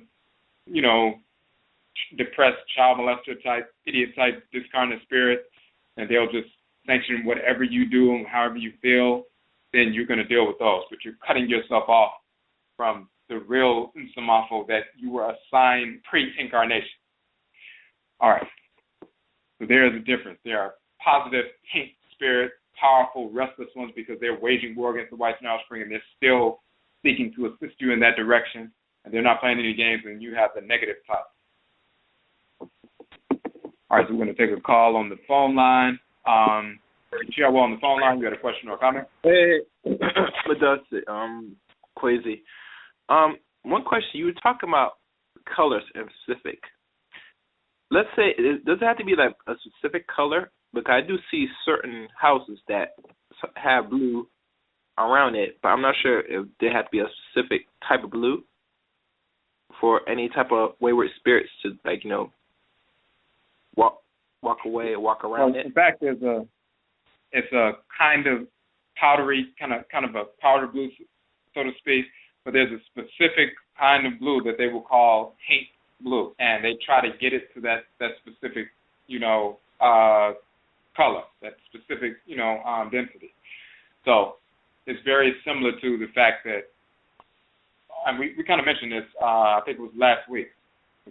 Somebody asked about the royal blue, about Nana Kwame Afrane, George Washington Carver, that he was able to reproduce the royal blue that was found in ancient Kemet that no other chemists were able to reproduce since ancient Kemet. But he was able to attune to really his ancestresses and ancestors and reproduce that specific pigment, that specific tint that chemists for years have been trying to reproduce, but they could not reproduce.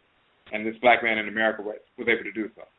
And of course, he's reproducing that tint, and it's a spiritual. Every color has its own, specific configuration of vibrations, frequency, and so forth. So this is why, of course, Crackers started talking about color therapy and everything else. But we know that there are colors associated with deities.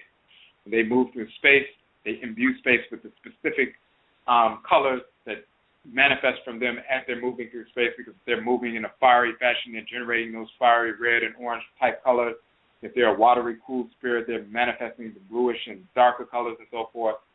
Every color is connected to a specific configuration of vibration, and they have their own function. So you have some colors that are more used for healing, some colors are more used to rouse and fire people up in different ways.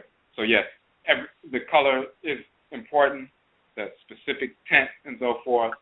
Our people have known how to use that specific kind of blue for certain purposes. The Whites and Offspring have been trying to reproduce that as well. So if you Google Haint blue, you see all kinds of different sites, and even companies that just sell paint.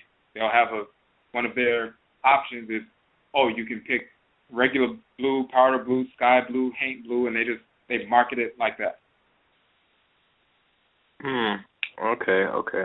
And this is in the chat room? I know it should be posted in the chat room. You're talking about? Now, as far as the article on the Haint and Hinti being the origin of the term Haint, we haven't published the article yet. We're going to publish it this week, but we just wanted to do the broadcast to get the information out. Okay. What else I have? All right, that's it for now. Anything else for a question, Madase? Okay, and Madase for the call. Appreciate that. Okay.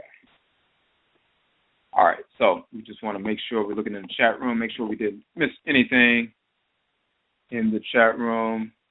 Saw some statements. I want to make sure we didn't miss this question. That question about sleep paralysis, I think we answered that. You probably asked it right.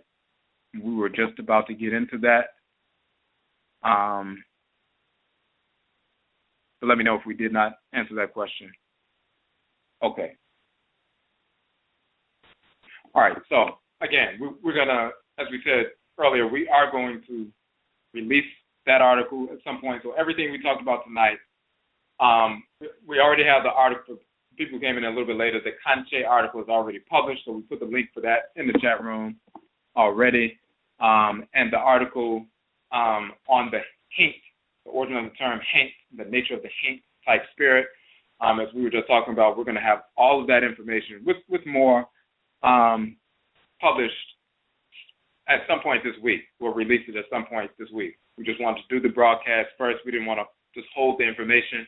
We want to get it done on AKANFO NANASOM Da or AKANFO NANASOM Day, which we deal with AKANFO NANASOM, Ancient Authentic Akan Ancestral Religion on Joe Monday night. So we want to get it out tonight before this weekend, because this weekend we will be, as we said earlier, we will be in Decatur, Georgia, just outside of Atlanta, on Awusida Sunday, November 22nd at 2 p.m. The information is on the website, on the Hoodoo page on the website. You can download the flyer. We also did an event notification on Facebook for that. So you please, if Paul would share that information. We'll put the link in the chat room right here. One second. Not Haint blue. It's HAINT, Haint blue. That's how it's spelled. Okay. Another question. So the immaturity that some of our people exhibit could also be why they have a difficult time sensing them due to not wanting to deal with reality. That as well. And they sense them, but then if you don't want to deal with that specific, so you have Nsamanfo, spiritually cultivated ancestresses and ancestors, not just an average everyday deceased relative, but spiritually cultivated ones who are trying to direct you towards what your cry is directing you towards. you're still trying to hold on to the lust type behavior and mindset, start trying to distance yourself and not listen to and turn away and repel the communications coming from them. And then after a while, you can't attune to them when you really need to listen, when you really need something, because you're so used to repelling them that now you've distanced yourself, so to speak, so now you can't attune to them when you need to. Stopping the lust, stopping the self-destructive behavior, and becoming grounded and engaging your own craft and the Nsamanfo gets you back into alignment. So the word haint, so the next question is the word haint in the Ndu and Kankye spelled Queen T. Now what you'll find it, and I'll show you the specific page. In Akan, you have two versions. You have the HWINTI Queen T, and this is where the Akan in Suriname gets Winti, Queen T, but you also have Hinti, HINTIN, Hinti, and that's the hint, that's the root of it, HINTIN. So that's in Akan. You find it in ancient Kemet, that H or that HW, that hint, is the K, and for example, in Budget's dictionary, the KH letter combination. But it's the KH letter combination, not the one with the dark circle, the so-called placenta, but the KH with the belly of the animal. That specific KH letter combination. Sometimes they just use it as an H. Look on page, 577, first volume of Budget's hieroglyphic dictionary. So the way he'll spell it, the way he, spells it or translates it in the transliteration, the KH symbol, the symbol for the N, but he'll spell it KHEN, KHENT, KHENNT. Page 577, you find these different ones. So ken is the verb, and of course the noun is with the T. So ken, meaning to disturb, to trouble, to rebel, to violate, all of that, to disturb, to scare, frighten away, to terrify, just like these Kent spirits typically do. That's the verb, but then the noun is Kent with a T, meaning disturbance, destruction. To disturb, or to violate, or to scare, or to rebel, or violation, destruction, disturbances, Kent. And that's the same as hint, or hinti, and Akan. Same term.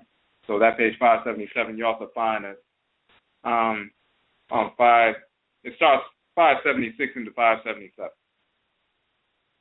Now you'll also, because of the dark circle with the placenta, for that KH combination, you'll find a couple of definitions, even with that varied spelling as well. But the detailed ones come from the Ndu with the KH symbol with the belly of the animal. All right, so let me give you one more. Scroll up real quick, make sure we didn't miss that. There was another question in the chat room. Okay, Yeni Aseda. Okay, so actually it's only a few minutes left in the broadcast. So what we're going to do, there are no other questions. We can end it here. Again, what we're trying to do with regard to, for the people who came in a little bit later, for the event coming up this weekend in Atlanta, as we always do, the events are free, and we're giving away a free copy of one of our Hoodoo People book to everyone who comes to the event, so they can leave with a free book, come to a free event and leave with a free book. So, and we were able to do that yesterday with the event here in Washington, D.C. Everybody who came to the event was able to leave with a free book as well. So if you would like to support our effort, give away free books to Afro-Akani people. Some of our people don't have the funds, and some people just need those softcover books so they can share this information with their people, including Jesus never existing, Muhammad never existing, and war means dead, and Afro-Akani, the origin of the term Africa, all of that. This sexuality never was accepted in ancient Kemet.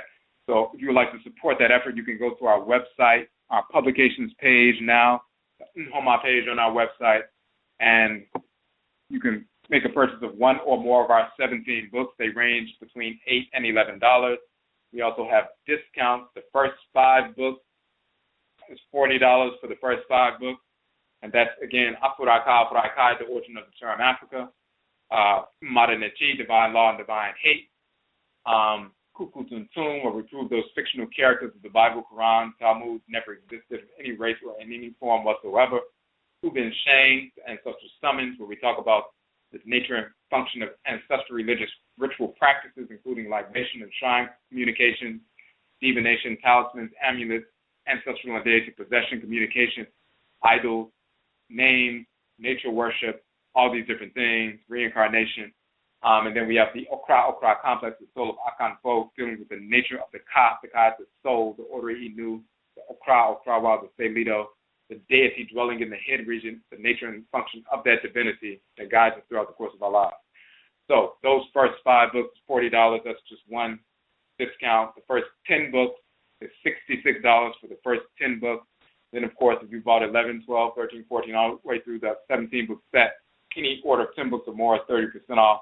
But even if you just order one book for $8 or $9 or whatever, anything is a help, because anytime you make a purchase, we can more people purchase, we can set aside print out a few additional copies of the books, and then over time we can get enough where we can give away free ones. And again, we've given away over 550 of our books out for free at these different events in different cities, and we want to keep that going, and the only way we can do that is with the support of the community. So whether you make a purchase or if you make a donation, any donation of $15 or more gives you the option of receiving one or more of our books as well. Just so thank you for your donation. So I'll put the link to the Nhoma page in the chat room. And yet I'll say to those who have purchased the books, everybody who's received them or who they've shared them with, been very appreciative of the quality and the content of the publication. So just put that information in there. And again, if you have any questions or comments, of course, you can hit us up on Facebook, Kwesi Akan, or Ojirafo, or Afuraka on Facebook, Ojirafo on Instagram, Ojirafo on Twitter, Ojirafo on YouTube. Please subscribe to us on YouTube. That way you can receive, every new update. Every time we post a new video of these broadcasts and others, you get that automatically. And then also you have you can follow us here on the Blog Talk Radio page. When you follow us on the Blog Talk Radio page, you can click the follow button. Then you'll be on the list. So anytime we have a new broadcast or any update, you'll automatically be on the list to, receive those updates. And you can also click a reminder. You can click for a reminder on the Blog Talk site once you follow us, and that way, when it's time for a show to come up, then you'll receive that reminder in your email to let you know if you would like that option. So, okay. So again, yet I say we thank you for tuning in, and we have one more question in the chat room. So, was there any truth to us invoking Hinti or Haint to kill the Achiwadefo in the past? So yes, absolutely. So just like somebody can, even if you think about it, just based on physiology alone, someone can die from stress, meaning you can put a rubber snake or rat on the floor. Somebody comes in the house and they're already deathly afraid of rats or whatever. They turn on the light and you pull it and it looks like the rat is running across the floor and they get scared. But if they were already weak and kind of compromised or whatever, they can have a heart attack based on something that's not even true. Somebody can jump out at them and scare them. They didn't lay hands on them. Somebody jumps out the bushes with a gun and it's a fake gun. And the person's heart starts beating, they go into cardiac arrest. That has happened to people where they try to scare somebody, prank somebody, and then they had a heart attack because of their belief, a false belief that caused them to put pressure on their own heart, that pressure on their own head, and they developed a migraine or they passed out or whatever. And that's just internal physiological. Now, when you have a spirit, a disembodied spirit, no different than a magnet. If you can put a magnet on the table and put another one near it, show the same polarity spacing, and push them near each other, and they push the other one away, push each other away rather. When you have an actual living being, a spirit, a disembodied spirit, they still have that electromagnetic energy. So if they get near you, that electromagnetic energy, from just by virtue of the fact that there's spiritual energy circulating within their spirit body form, that generates an electromagnetic field on a basic level. So just getting near you can put pressure on your organs, pressure on your electromagnetic body, which later causes pressure on your own body, pressure on your organs. If you don't generate the kind of energy to repel them, then their pressure, their just basic electromagnetic pressure, can cause you, in a trigger effect, to put pressure on your own heart. You become stressed, you become tight, your head becomes tight, and people start feel like they'll say, it feels like somebody's grabbing my head and squeezing it. This kind of spirit may be doing just that, energetically. So they feel in their heart, they feel like somebody is squeezing their heart. Then they get even more scared because they know it's some spirit dealing with them and they don't know what to do with it. And not long after that, they have a heart attack or they pass out or whatever. Even just on that basic level, even a not very powerful haint spirit, a hainting spirit, can cause the death of somebody just based on that.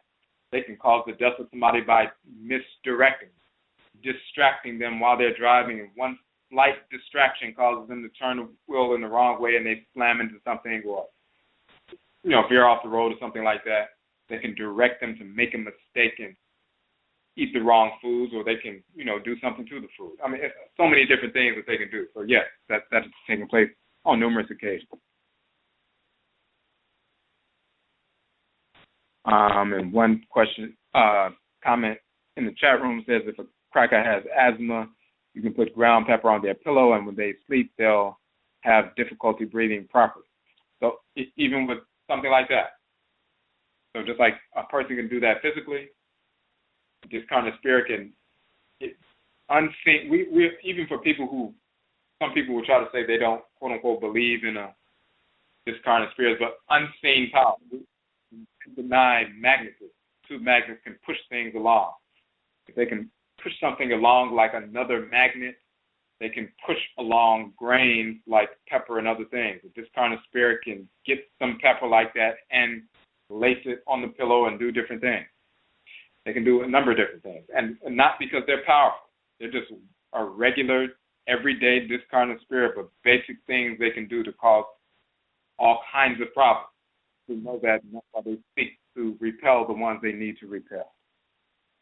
Okay, so again, we only have a few seconds left in the broadcast, so Yedase, once again, we thank you for tuning in. Please support. You can go to our Nhoma page, the publications page now, to support the work that we are doing, if you value the work that we are doing, so that we can get ready for this event in Atlanta this weekend, right outside of Atlanta in Decatur. And we do need to order the ink to print out those free books as well. So as soon as we can get those orders in, we can begin that process. So again, Yedase, we thank you for your support. And Yebeshiabio, we will meet again. That's up.